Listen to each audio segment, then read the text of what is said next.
Hello again. I'm got a very short journey here from 2nd Avenue back to the station. So I'm just going to briefly touch on a single subject which affects, well, certainly affects me as a taxi driver, and a taxi driver in North East Lincolnshire, that is, in the North East Lincolnshire Council region, is something that you might be surprised that I would be bothered with. I take it that from my voice, those of you that obviously don't know me, but from my voice and general language, that you would, my accent and everything, you'd probably assume that I'm an indigenous white English Grimbarian, and you'd be right to think that, because that's what I am. So the issue at hand that I want to just briefly touch on is racism and why that's a problem to me. Racism is a problem to me because it should be a problem to anybody. Anybody who encounters racism, in my opinion, has a moral duty to challenge it, or if not challenge it, to at the very least not condone it, and not to entertain it. So whenever I am confronted with a passenger, which happens to me a lot, who expresses racist opinions and ideas, then I pretty much all of the time will challenge that.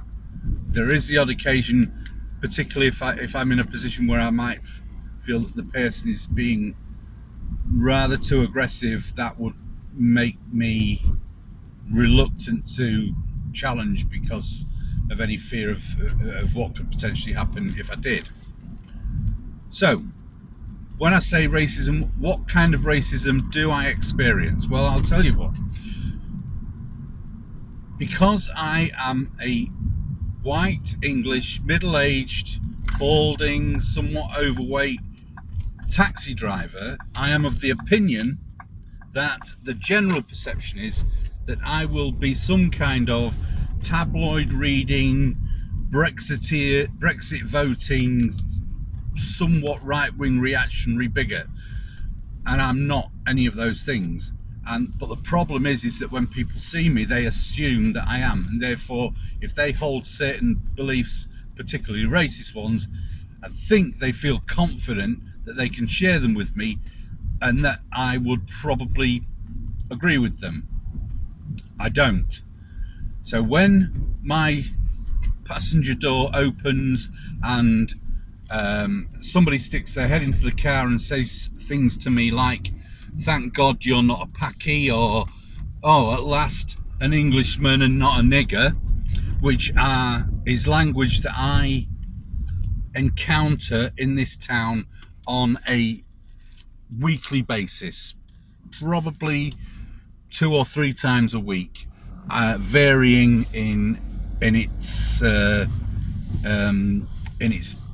bile, if you like. So I don't accept it. I won't accept it. And you will be challenged if you come to my taxi. You will be challenged, and I will.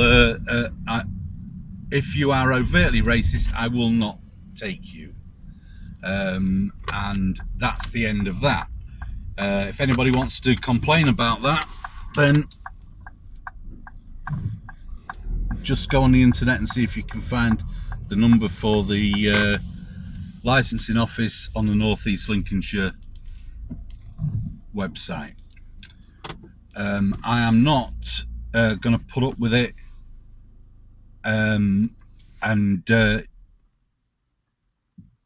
that might be shocking to some people. Some people react very surprised when I don't agree with them.